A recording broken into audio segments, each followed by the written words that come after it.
Rahby Digital, haki na ukweli. Je, unahitaji taarifa kamili na uchambuzi wa ndani zaidi? Jiunge sasa katika grupu letu la WhatsApp kwa malipo nafuu kabisa. Utapata uchambuzi wa kila siku, mchana na jioni, update za dunia kwa haraka zaidi, fursa ya kumuuliza maswali Rahby papo hapo na kupata majibu ya haraka zaidi kutoka kwake. Usikose nafasi hii adhimu. Jiunge sasa na uwe mbele ya taarifa kuliko wengine. Tupigie kwa simu namba 0654467177 au tuandikie ujumbe ni unge na Rahby. Tutakuunga moja kwa moja. Na kuelezea hasa hiki kitu kinaitwa MOU, Memorandum of Understanding, ambayo yeye anasema kuwa itaanza kuonekana au itaanza kufanya kazi kuanzia Ijumaa, ambako ndio Hormuz inaweza ikafunguliwa vyema kabisa. Wakati jana Rais Donald Trump alisema kuwa baadhi ya meli zimeanza kupita na kukatiza kwenye mfereji wa Hormuz zikianzisha utaratibu na hii kupelekea baadhi ya masoko kupunguza mafuta yameporomoka kiasi fulani. Na hali kadhalika ndani ya Israeli malalamiko yakiendelea kwa hali ya juu, lawama zinazoelekezwa kwa Marekani, na ishara nyingi ambazo mimi nilishazizungumza hapo awali, na kama mara kadhaa nimewaisha kuambia kuwa kuna maigizo lakini kuna uhalisia. Kinachotokea hivi sasa kati ya waziri mkuu wa Israel na Trump, hakuna tena maigizo kwa sababu muda hauwaruhusu kufanya maigizo. Kwa hiyo wanatembea kwenye uhalisia kiasi fulani. Lazima watembee kwenye uhalisia kwa sababu Israel na Marekani wanaweza kubaki kuwa lao, lakini Marekani ana sera moja ambayo iko wazi sana. Huwa hana adui wa kudumu wala hana rafiki wa kudumu. Israeli aliamini yeye anaweza kuvunja hili na kuifanya Marekani kuwa haiwezi kageuka kinyume cha Israeli. Sasa anachokionyesha Donald Trump ni tofauti kabisa. Kwa sababu Marekani imegeuka kabisa. Fikiria kuwa leo makubaliano yanayozungumzwa kati ya Irani na Marekani na Israeli ambaye ni mshirika, hakuna kiti cha Israeli wala hakuna ushawishi wa Israeli uliopo. Maamuzi mengi yanayofikiwa hivi sasa au tayari yaliyokwisha kufikiwa na Washington ni maamuzi ambayo hayajapokea ushauri wa Tel Aviv. Ni kama kuwa unajua, nilikupa nafasi ukashindwa kuitumia. Mtu anaweza kukuambia hivyo kwa sababu kwenye huu mgogoro au vita Irani Israeli alipewa nafasi na Marekani kuwa kiranja, kiongozi, kwa sababu anaweza kukuambia twendeni, mio mitana ijua sana, wale vibaka wanapokaa na pajua. Sasa umewatanguliza wenzako kwenda kutafuta vibaka au kutafuta wezi au kutafuta chochote ambacho mlikuwa mnakitafuta, kumbe mlikuwa kwenye trap ambayo wewe ndio walikuamini kwenda. Matokeo yake umewaingiza wote, wewe na wenzako mliokwenda mmeingia kwenye mtego ambao mmenasa. Matokeo yake kuwa lawama zote unajaribu kumtupia huku, lawama zote unajaribu kuzitupa. Ndio maana jana nilipowasomea taarifa zilizoandikwa na gazeti mfano la Hayom na magazeti mengine ya Israeli, haya ni magazeti ya mrengo wa kulia, yanajaribu kutafuta kuibadili hadithi, yanajaribu kujaribu kuibadilisha ile story ionekane kuwa matatizo hayakuwa kwa Israeli wala waziri mkuu, matatizo yote yamekuwa upande wa pili wa Marekani. Yani wanachojaribu kuanisha vile. Sasa jana Netanyahu katika kukwepa kukasirishana na Donald Trump alizungumza na vyombo vya habari, lakini nadhani alikuwa amezungumza kuhusu siasa. Anajaribu kujinasua, kujiweka kwenye nafasi nzuri ya siasa, kwa sababu kuna wakati wanaweza kuambia unajua ile lost hope, yani matumaini yameshapotea. Kwa hiyo unabaki na vichache sana. Katika machaguzi mengi ambayo alikuwa nayo Netanyahu hapo awali kabla ya mzozo na vingine, alikuwa na machaguzi mengi ya kufanya ambayo angeyafanya, lakini ukweli hivi sasa hana machaguzi hayo. Anaweza kuwa na chaguzi chache zaidi zilizobaki mkononi mwake ambazo anaweza kufikiria kuzifanya, lakini chaguzi nyingi ambazo zilikuwa zinatoa majibu hana tena na wala hazipo upande wake, kwa sababu amepoteza vingi, hana huo uchaguzi. Kwa uchaguzi alizonazo ni chache sana, na kadri anavyokwenda mbele ndio anazidi kupoteza. Unajua Waswahili au wahenga waliwisha yamaliza mengi sana. Sasa mtaka nyingi na saba upata mwingi msiba. Nimewahi kuyazungumza. Netanyahu aliyataka mengi. Sasa baada ya kuyataka mengi amepoteza mengi.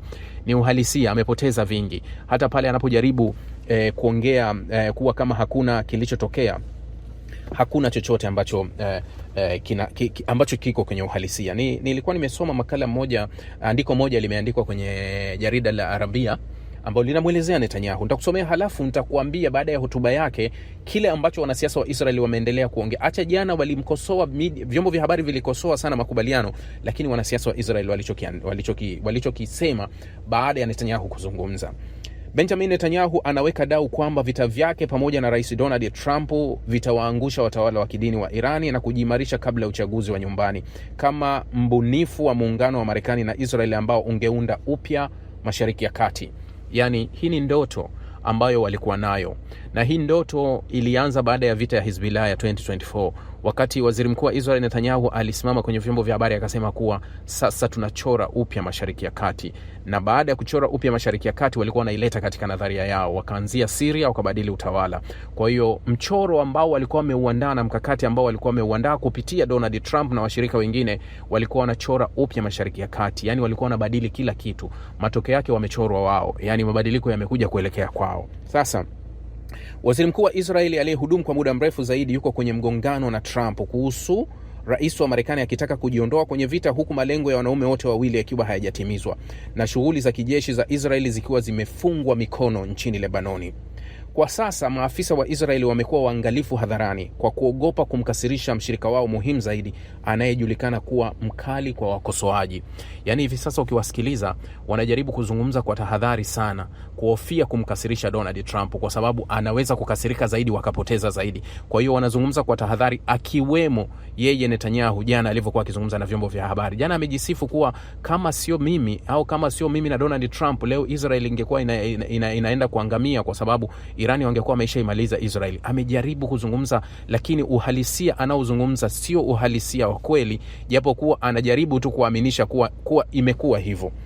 Lakini katika mazungumzo ya faragha, kuchanganyikiwa ni kuko wazi sana. Yani kwenye vyombo vya habari wakiwashiwa mic, wakiwashiwa kamera, wanazungumza tofauti, lakini anasema faraghani wakiwa wenyewe, kuchanganyikiwa kuko wazi.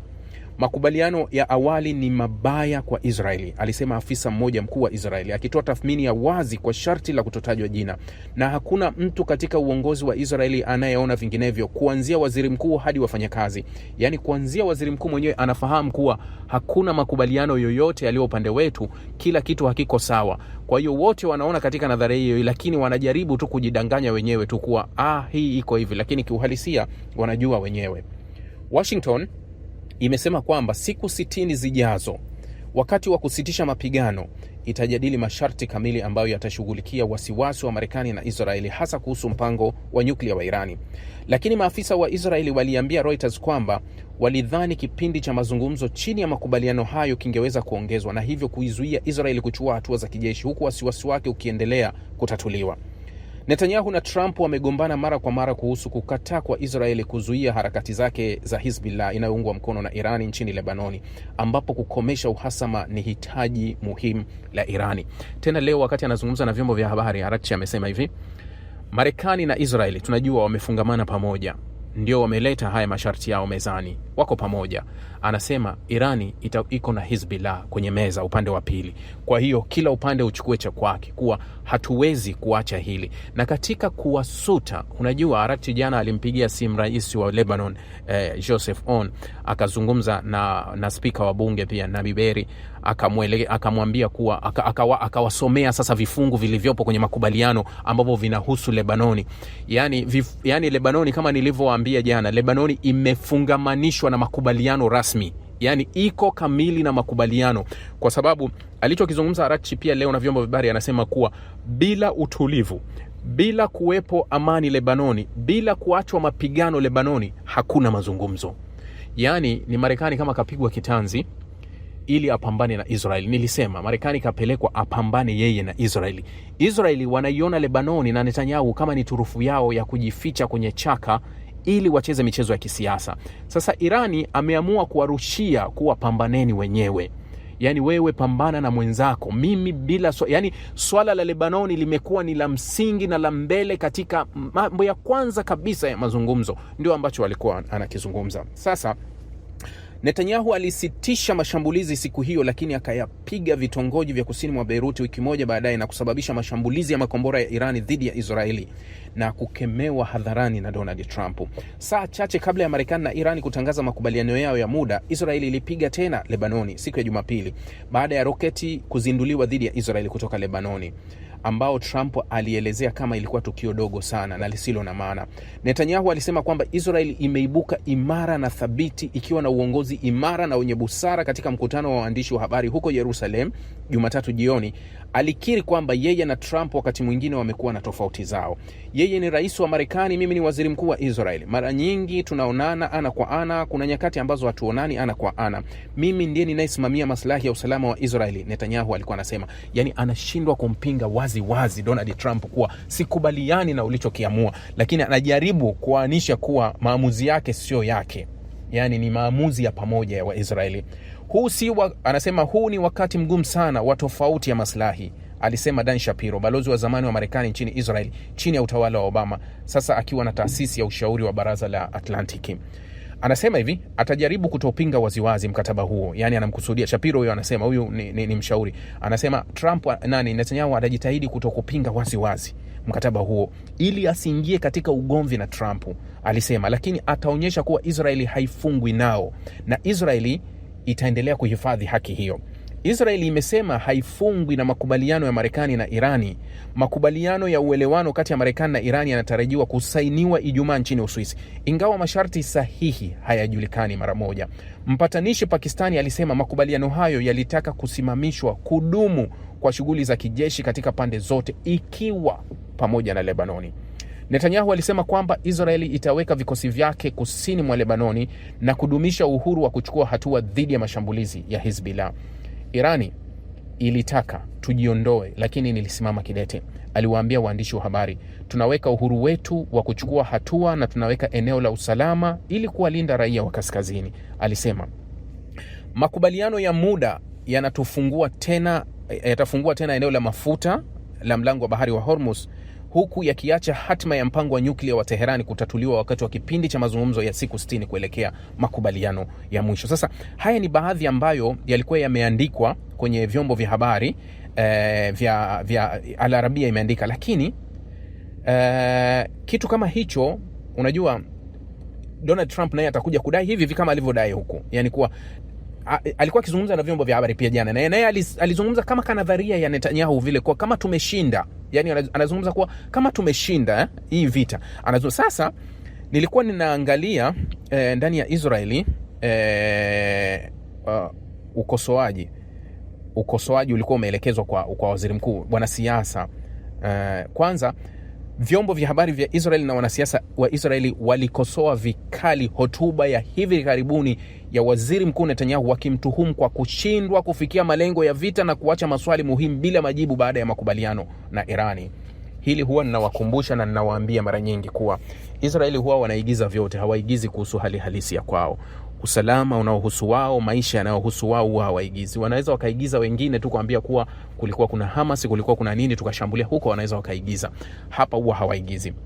Vyombo vya habari vya Israeli na wanasiasa wa Israeli wamezindua wimbi la ukosoaji dhidi ya waziri mkuu Netanyahu kuhusu uvamizi wa Israeli kufuatia hotuba yake ya hivi karibuni ya television, wakimtuhumu kwa kushindwa kuelezea matokeo ya vita na kutotoa majibu ya wazi kwa changamoto zinazokabili uvamizi huo. Ukosoaji huo unakuja huku mjadala ukizidi ndani ya uvamizi huo kuhusu matokeo ya makubaliano ya uelewano kati ya Iran na Marekani na matokeo mapana ya vita, huku wachambuzi wengi wakisema kwamba Netanyahu alishindwa kufikia malengo yake yaliyotangazwa. Hotuba ya Netanyahu haikuwa na majibu. Kulingana na jarida la Yediot Ahronoth, afisa wa Israeli alisema Netanyahu alipaswa kukubali makosa yaliyofanywa wakati wa vita badala ya kukuza malengo yasiyo ya kweli ambayo hayakuweza kufikiwa kamwe. Asituletee taarifa za ushindi hapa, asitake kutuongezea hapa, yeye akiri kwanza makosa. Afisa huyo alisema kwamba matamshi ya waziri mkuu yalikuwa kwa kiasi kikubwa ni maneno matupu na yalishindwa kushughulikia hali halisi inayowakabili walowezi na jamii zilizoathiriwa na vita. Gazeti hilo pia lilimnukuu kiongozi wa chama cha kidemokrasia Yair Golan ambaye alisema Netanyahu alishindwa katika misheni ambayo alikuwa amejitolea kazi kazi yake ya kisiasa. Wakati huo huo, mkuu wa baraza la Metula alimshutumu Netanyahu kwa kujitenga na hali halisi, akimhimiza kushuhudia moja kwa moja uharibifu unaosababishwa na makazi ya kaskazini na kuendelea kuhama kwa wakazi.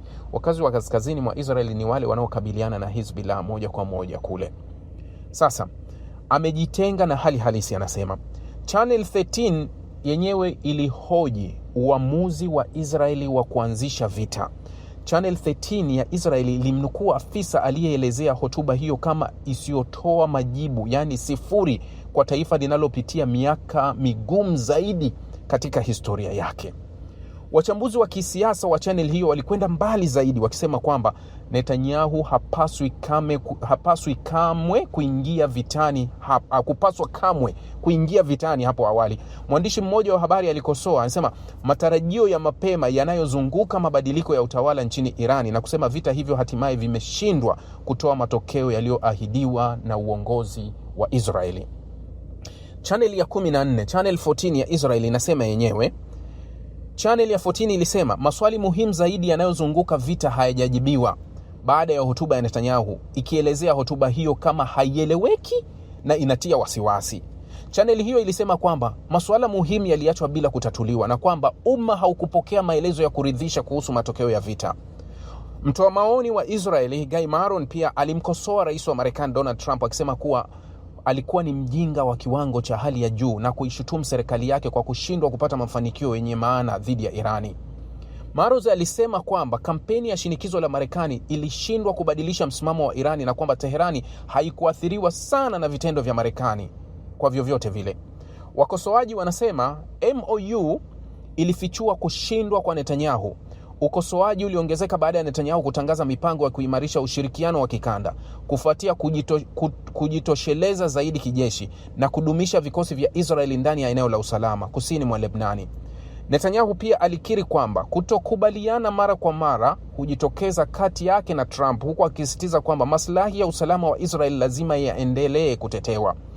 Matamshi yake yamekuja wakati kukiwa na ukosoaji unaoongezeka kwamba makubaliano ya Marekani na Irani yamedhoofisha msimamo wake kisiasa na kuangazia mipaka ya ushawishi wa Israeli kuhusu matokeo ya vita. Katika tathmini tofauti, waziri mkuu wa zamani wa Israel Ehud Barak, yeye alielezea makubaliano hayo kama mabaya sana kwa uvamizi huo, akisema kwamba Israeli ilikuwa ikilipa gharama ya kile alichokiita kiburi na upofu wa Netanyahu. Ehud Barak alisema vita hivyo vilishindwa kufikia malengo yake yaliyotajwa, vikirudia ukosoaji mpana katika duru za kisiasa na vyombo vya habari vya Israeli kwamba vita hivyo viliisha bila kutoa faida za kimkakati zilizoahidiwa na waziri mkuu huyo Netanyahu. Hawa ni wanasiasa wa Israeli, wanayaeleza mambo katika tathmini ambayo wanaiona wao, halafu ukutane na shabiki wa Kizayuni ambaye anazungumza kutokea huko anakokujua yeye, halafu umsikia anavyozungumza kuhusu Israeli. Yeye hata kunukulia tu maandiko, sijui nini alichokaririshwa. Yani atakutajia Israeli ambayo haipo, yani atakupa sifa ambazo hazikuwahi kuwepo. Gazeti la Israeli la Hayom, kuna makala moja iliandika, nadhani itakwenda YouTube baadaye, nitaizungumza baadaye, nitaiweka YouTube. Hii yenyewe ilikuwa ni gazeti jinsi linavyoelezea kushindwa kwa Israeli kwenye vita. Kwa sababu ukipata muda nenda kasome, kuna andiko moja limeandikwa kwenye gazeti la Israel la Hayom, linasema the real danger hiding in the agreement with Iran. Jinsi linavyosema, linasema hatari halisi iliyofichwa katika makubaliano na Irani. Sasa gazeti hili nitakusomea kidogo tu, halafu mambo mengi nitayaweka kule, nitazungumza baadaye kwa sababu huku muda tayari umeniendea. Katikati kuna andiko moja linasema hivi: wakati wa kuchunguza kauli yani wanasema wakati mwanzo wa mzozo huu unaanza, kauli zilizotolewa na Donald Trump pamoja na waziri mkuu mwanzoni kabisa mwa vita, pamoja na maelezo ya makubaliano yanayoibuka kati ya Teherani na Washington. Yani anasema ichukue kauli za Trump na Netanyahu mwanzo wa vita, halafu uchukua kauli zinazozungumzwa hivi sasa kwenye makubaliano ya Teherani na Washington, fanya hitimisho moja kwa moja, halafu angalia kinachoibuka. Wanasema hivi: operesheni iliyoasisiwa Israeli ya Rising Lion imeshindwa kwa vitendo. Badala ya kuleta anguko la utawala ndani ya Irani au kudhoofisha kwa kiasi kikubwa, kampeni imemalizika huku utawala huko Teherani ukiwa na nguvu zaidi za kiuchumi, ukiwa na sauti kubwa ya kidiplomasia na ukiwa na nguvu kubwa za kijeshi. Hili ni gazeti la mrengo wa kulia la Israeli la Hayom linayaandika haya mambo. Hawa watu hawaigizi uhalisia, yani hapa huwa hawaigizi. Vita hivyo vimefichua pengo kubwa kati ya Israeli na Marekani katika mbinu yao. Yani walienda njia moja, lakini kila mtu ana malengo yake.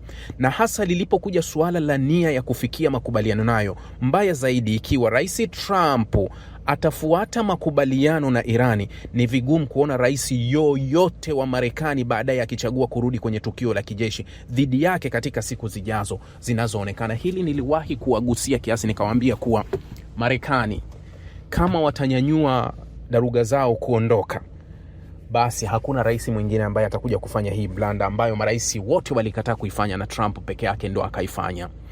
Itachukua miaka mingapi Israeli kuweza kuishawishi tena Marekani? Kwa sababu leo hii Marekani hawezi akakuelewa kuwa tunaenda kufanya nini. Yani ukiangalia ili andiko anachokisema, kwa kuzingatia hili, kushindwa kwa kampeni na kuibuka kwa Irani katika hali ya kuwa imara zaidi, bila shaka kunatokana na ushawishi unaoongezeka wa walinzi wa mapinduzi katika mchakato wa kufanya maamuzi.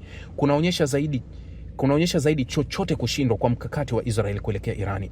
Mkakati huo ulitokana na hamu ya kutenda pamoja na utawala wa Marekani ili kuidhoofisha utawala wa Irani hadi kufikia hatua ya kuvuruga na hata kuangusha. Israeli ilipopewa fursa ya kihistoria ya kuelekea upande huo ilishindwa. Hii inatarajiwa kuwa na athari kubwa kwa uwezo wa Israeli wa baadaye na hata kuandikisha utawala wa Marekani kwa niaba yake kuhusu suala la Irani au kushawishi makubaliano yanayoibuka ya nyuklia. Yani baada ya hili Israeli alivyofeli hawezi kupewa nafasi tena na Marekani ya kusikilizwa kuwa utupeleke sehemu, au Israeli kuleta mapendekezo yake kwenye mazungumzo ambayo yanaendelea nyuklia, hatakuwa na hiyo nafasi. Na Irani, anasema Irani inapokea nini kama malipo? Badala ya kufungua mlango wa bahari wa Hormuz ambao ulikuwa wazi hata kabla ya vita, Teherani inatarajiwa kupokea unafuu mkubwa wa kiuchumi bila kuachana na mali yoyote kubwa ya kimkakati. Tayari ni wazi kwamba safu yake ya makombora, wala usaidizi wake wa wakilishi kote Mashariki ya Kati, wala hata haki yake ya kurutubisha urani inatarajiwa kujumuishwa miongoni mwa makubaliano ambayo itahitaji kufanya kama sehemu ya mazungumzo ya Marekani hapo baadaye.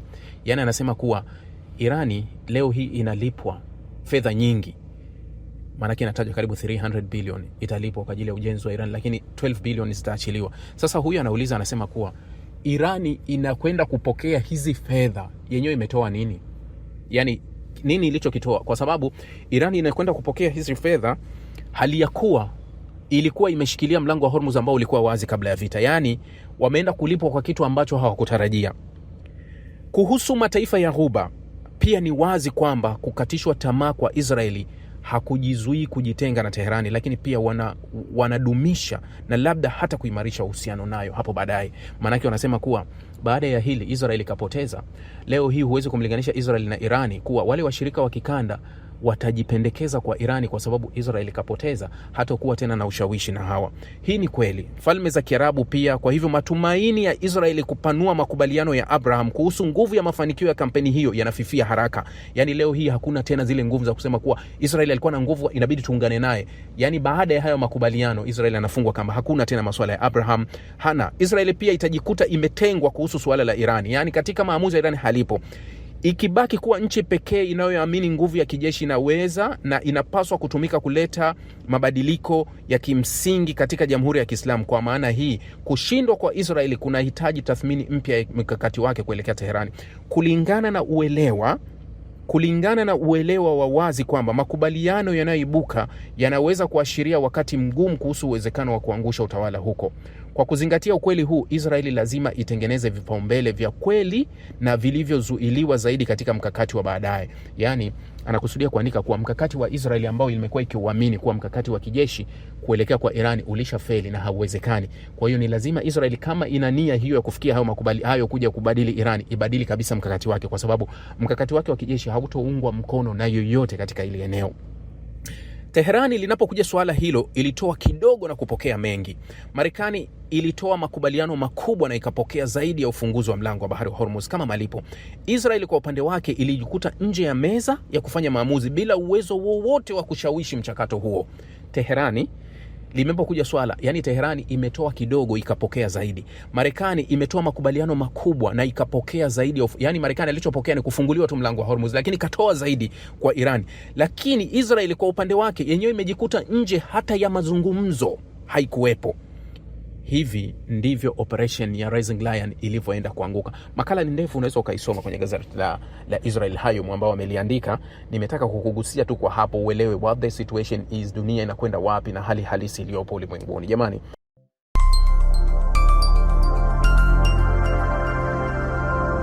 Rahby Digital, haki na ukweli.